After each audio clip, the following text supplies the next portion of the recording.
ایک گل کو یاد رکھے، اے تے حضور خود بھی چاہتے ہیں جدوں حضور دے خلاف کافر گل کرتے سن نا تے حضور یہ نہیں سن فرماندے کہ حسان، کعب بن مالک، عبداللہ بن رواحہ، یہ درباری طرح شاعر ہیں، تو حضور یہ نہیں سن فرماندے کہ بھائی خیال کرنا، ذرا اپنے کنٹرول کر کے گل کرنا، اینج نہ ہوئے کہ بغیر تسی اپنے قابو تو میری چھانا شروع کر دیو۔ نانا جدو حضور دے خلاف گل ہوندی تے حضور ممبر بچھواندے تے حضور فرماندے قولوا لہم کما قالوا، فرمایا جس انداز وچ انہاں گل کیتی نا اسی انداز وچ میرے غلاموں انہاں دا منہ بنو۔ اے تے وَإِنَّكَ لَعَلَىٰ خُلُقٍ عَظِيمٍ کے مالک نے یہ بات فرمائی ہے۔ جی ہاں، جو امن اور سکون کی باتیں کرتے ہیں نا ان کو پتہ ہونا چاہیے امن بھی بغیر تلوار کے نہیں رہ سکتا۔ سکون کی باتیں کرتے ہو نا تو پھر بارڈر سے ہٹا دو سارا کچھ، کیونکہ تم تو امن والے ہو۔ اس امن کو قائم رکھنے کے لیے بھی بارڈر پر کھڑا ہونا ضروری ہے۔ ہاں، لوگوں کو تم دھوکے دیتے ہو کہ امن امن امن کا حق جو ہے نا، وہ حق وہ جناب آ بھی اسی وقت سکتا ہے جب حق کے پاس طاقت ہو، اور حق قائم اور دائم بھی اسی وقت رکھا جا سکتا ہے جب حق کے پاس طاقت ہو۔ طاقت کے بغیر نہ حق آ سکتا ہے نہ حق کھڑا رہ سکتا ہے۔ ہاں جی، ہاں جی، یہ کیا بات ہے، پوری امت کو دھوکہ دیتے ہو۔ لیکن وہ صرف میرے آقا ایسے پکڑ کے نہیں داخل ہوئے مکہ فتح والے دن، ہاں جی ایسے تھا کیونکہ اللہ کے گھر حضور تشریف لے جا رہے تھے، لیکن سارا جنگی سامان موجود تھا۔ ہاں، لیکن ایسے حضور اس لیے کہ وہ آگے اللہ کا گھر تھا۔ حضور آئے اسی انداز سے تھے کہ فرمایا ادھر سے یہ آ جائیں، ادھر سے یہ آ جائیں، ادھر سے میں تشریف لا رہا ہوں۔ ہاں جی، ہاں جی، تلواریں چمکی بھی صحیح، لیکن حضور اللہ کا گھر کی عظمت کے لیے حضور ایسے سر جھکا کے تشریف لا رہے ہیں۔ یہ واحد جگہ ہے جہاں حضور سر جھکا کے تشریف لائے کعبے کی عظمت کی وجہ سے۔ فرمایا آج ہم فاتحانہ انداز میں داخل ہو رہے ہیں لیکن ہے اللہ کا گھر۔ صحابہ کہتے ہیں حضور کی جو پیشانی مبارک تھی وہ کجاوے کی جو لکڑی تھی نا، اتنا آپ نے سر جھکایا ہوا تھا کہ وہ لکڑی کے سر آپ کی پیشانی جو چھو رہی تھی۔ اس دن بھی جب حق داخل ہوا نا مکے میں، کیوں جی، وہ باطل کو مٹانے کے لیے داخل ہوا تھا اور بتوں کو توڑنے کے لیے داخل ہوا۔ ہاں، جال حق کو، یہ میرے آقا پڑھ رہے تھے اس دن آیت، جب تم نے حق باطل ہے ہی تمہارے نزدیک کوئی نہیں، بین المذاہب ہمانگی کرو تو پھر قرآن کا کیا کرتے ہو؟ تمہیں تو قرآن سمجھ آ ہی نہیں سکتا۔ میں صرف وہ آیتیں پڑھوں نا جو اللہ رب العالمین نے اپنے حبیب کی اور وہ صحابہ کی باتیں، اور وہ جو مجھے شعر یاد ہیں حضرت حسان سے لے کر سب، تو وہ بھی کئی گھنٹے گزر جائیں۔ روحی الفداء لمن اخلاق شہدت بانہ خیر مولود من البشر۔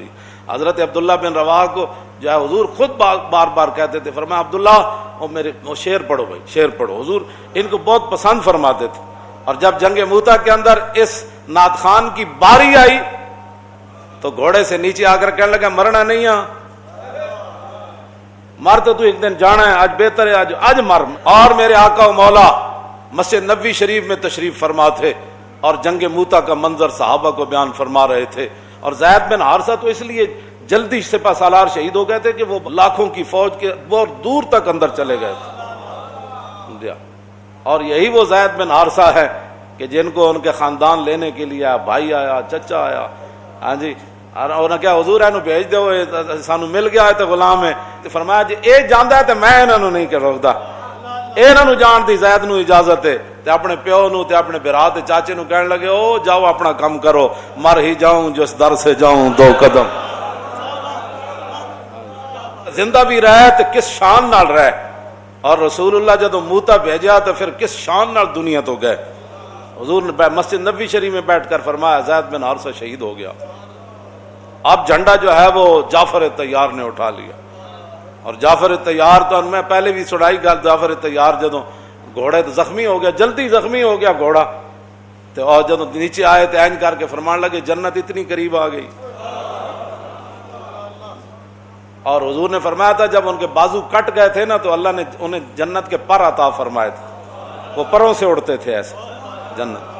دونوں بازو کٹ گئے جنگ موتا میں، یہ بھی کٹ گیا، پھر جھنڈا اس میں پکڑا، جب یہ بھی کٹ گیا تو پھر جتنے جتنے وہ بازو بچے تھے جھنڈا اس میں تھام لیا، پیچھے سے عبداللہ بن رواحہ آ گئے۔ یہ وہ عبداللہ بن رواح ہیں.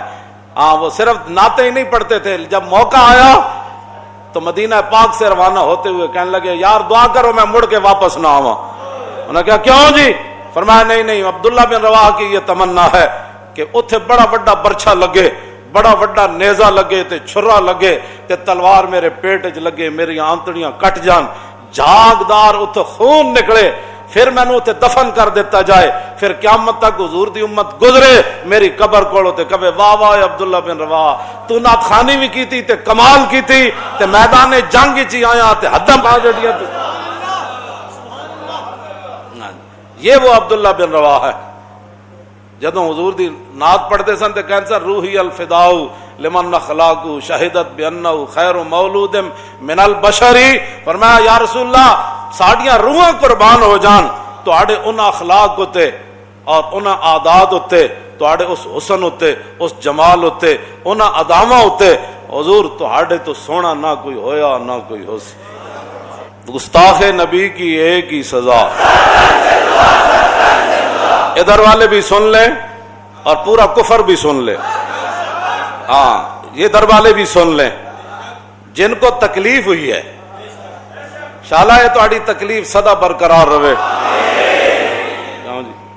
ہاں تے حضرت جدوں خبیب بن عدی نو پھانسی دین لگے نا تے آپ پھانسی دے تختے تے کھڑے ہو کے تے ویکھیا نا جدوں, تو پھر آپ نے ایک دعائے جلال فرمائی سی, اللہم احسم عددا وقتلہم بددا اور لا تبق منہم احدا. اے اللہ اینا سارے نو گن لے, ہاں اے اللہ اینا سارے نو گن لے, اے گل فرمائی یا اللہ اینا سارے نو گن لے ایک ایک نو, تے یا اللہ اینا نو کلیاں کلیاں کر کے ماری, تے یا اللہ اینا جو ایک بھی نہ چھوڑی. تے جڑے حضور دے گستاخاں دے بارے کروڑواں حصہ بھی حامیاں یا انہاں نو تکلیف ہے تے اسی یہ دعا منگدے ہیں یا اللہ انہاں نو گن لے, اتوں لے کے تھلے تک سارے نو گن لے, تے یا اللہ انہاں نو کلیاں کلیاں کر کے ذلیل کر کے ماری. انہاں نو اس طریقے نال ماری. حضرت قاضی ایاز نے شفا شریف وچ لکھیا ایک بندے نے حضور دے خلاف گل کی تھی, اور جدوں فتح آیا مقدمہ اپنا عدالت تے قاضی سارے قاضیاں نے مل کے تے انہوں کہا قتل کر دو, بلکہ ایک قاضی نے اٹھ کے خود ڈھڈ چھرا مار دیتا. انہوں کہا حضور دے بارے گل کی تھی, یہ تو وہ قاضی تھے نا, اٹھ کے خود چھرا مار دیتا. انہوں نے کہا ٹک ٹکی تے بنو پھانسی گھاٹ تے انہوں نے جدو بنیا نا جی, انہوں نے جدو اینج سیدھا کر کے بنیا نا اینج کر کے قبلے وال منہ سی تے جدو ٹک ٹکی تے انہوں نے بدیا تے منہ دا یکدم اینج ہو گیا مشرق وال, تے سارے اتنے جڑے مسلمان کھڑے سن انہوں نے اللہ اکبر دا نعرہ لایا. انہوں نے کہا جدے نے حضور دے بارے گل کیتی ہے کافر ہو گیا, اور مومن کا چہرہ کعبے سے نہیں ہٹتا, یہ کافر تھا اس لیے اس کا چہرہ کعبے سے ہٹا دیا گیا. پھر جدوں دا خون بہ گیا تو قتل کر دیتا, خون جب بہ گیا نیچے تے کتا دوڑدا ہویا وہ چٹن لگ پیا. پھر سارے قاضیاں تے مولویاں نے اٹھ کے تے مفتیاں نے نعرے تکبیر لایا. انہوں نے کہا اے کی ہویا؟ پوچھا لوگوں نے اے تسی نعرہ پھر کیوں لایا؟ انہوں نے کہا رسول اللہ نے فرمایا کہ مومن دا خون کتا نہیں چٹدا. ہاں جی اے مومن نہیں سی, انہیں حضور دے بارے گل کی تھی, کتا دا خون پی رہا. اس واسطے حضور دے بارے گل کوئی نہیں کوئی کرے گا, حضور دے بارے کوئی کروڑواں حصہ بھی اتھے تے گل اللہ نے فرمایا آواز اچھی ہو جائے تے ایمان چلا جاندہ. ہاں او مسلمان حضور دے بارے گل کرے, کوئی مفتی کرے, کوئی قاضی کرے, کوئی وقت وڈا کرے, کوئی نکا کرے, مسلمان کرے, کافر کرے, ذمی کرے, حربی کرے, کوئی کرے, اشارہ کرے, کنایا کرے, حضور دی صفات وچ گل کرے, حضور نو عیب لائے, کوئی کس قسم دی بات کرے, گستاخ رسول کی ایک ہی سزا. اے بات اے شرعی مسئلہ ہے, ساری کتاباں میرے کو موجود ہیں, اگر کسی نو نہیں سمجھتے ہم اسی دس سکتے ہیں. باقی رہ گیا منوانا, وہ تے اللہ نے فرمایا میرے حبیب تواڈے ذمہ اسی یہ نہیں پایا. کیوں جی؟ اللہ کا باقی نفس کا اللہ یکونوا مومنین, آج تک میں ترجمہ نہیں کیتا.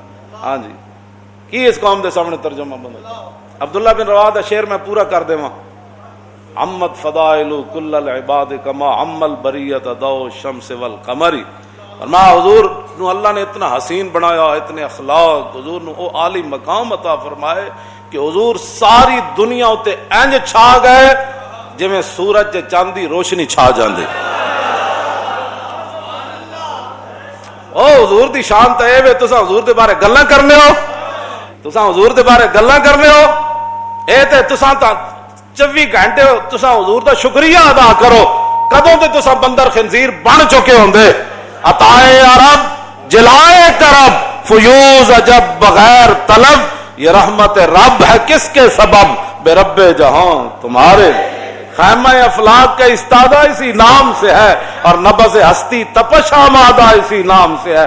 ہاں زمین و زمان تمہارے لیے، مکین و مکان اور چنین و چنا، بنے دو جہاں اور دہن میں زباں اور بدن میں ہے جاں، ہم آئے یہاں اٹھیں بھی وہاں۔ اتنی بات۔ اگلی بات، درباری شاعر ہے جی، درباری شاعر ہے، اور آخری یہ جو شعر ہے نا، یہ عبداللہ بن رواح جس خاک سے گزرے، اس خاک پر پوری امت قربان، حضور کی شان کیسے بیان کر گئے۔ آہا، فرمایا لو لم یکن فی آیات مبینہ کانت بدیہتہ تغنی عن الخبر۔ فرماؤ میرے محبوب دے غلاموں، تساں تا حضور زیارت تساں حضور دی نہیں کیتی، حضور دا جلوہ تسی نہیں ویکھیا، حضور دا چہرہ انور تسی نہیں ویکھیا۔ میں کہا جی تسی ویکھیا، تسی دسو تساں کی ویکھیا۔ فرمایا لو لم یکن فیہ آیات مبینہ کانت بدیہتہ تغنی عن الخبر۔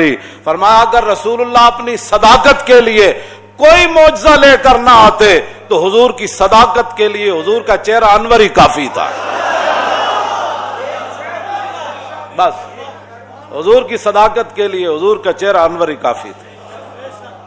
اس صورت نو میں جان آکھاں جانان کے جانے، اور سچ آکھاں تے رب دی جس شان تو شاناں سب بنیاں، یہ صورت ہے بے صورت تھی، بے صورت ظاہر صورت تھی، بے رنگ دسے مورت تھی، وچ وحدت پھٹیاں جد گھڑیاں، دسے صورت را بے صورت دا، توبہ را کی عین حقیقت دا، پر کم نہیں بے سوجت دا، کوئی ورلیاں موتی لے تریاں، یہ صورت شالا پیش نظر، رہے وقت نزات روز حشر، اور قبر تے پل تھی جد ہو سی گزر، سب کھوٹیاں تھی سن، کس ہاتھ کا خمیں تاب و تواں ٹوٹ گیا، اور کانپا ید بیدا کے عصا چھوٹ گیا، جنبش ہوئی کس مہر کی انگلی کو رضا، اور بجلی سی گری شیشہ ماہ ٹوٹ گیا،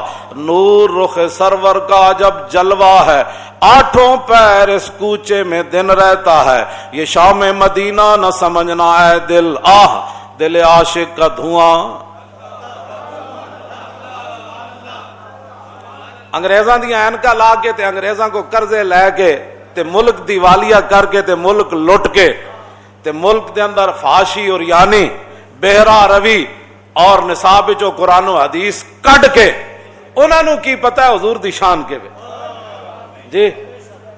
پرواز میں مدحت شاہ جب میں آؤں تو عرش پر فکر رسا سے جاؤں، اعلیٰ حضرت بریلوی فرماندے نو حضور دی شان جدوں میں بیان کرنا نا تے میری یہ فکر ہند چ نہیں رہندی، میری یہ فکر زمین تے نہیں رہندی، اے میری فکر جیڑی ستاں آسماناں تو عبور کر کے عرش تک چلی جاندی ہے میری،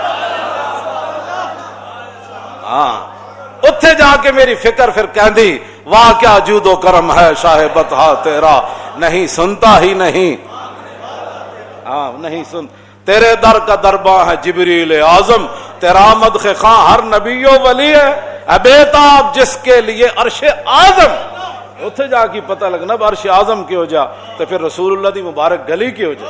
پرواز میں مدحت شاہ جب میں آؤں تا عرش پر فکر رسا سے جاؤں، ہے بیتاب جس کے لیے عرش اعظم، یسرا رویلا مکان کی گلی ہے۔ یہ فکر اتھے جائے تو پھر رسول اللہ دے مدینے دی گلی سمجھ آ نہیں پتہ۔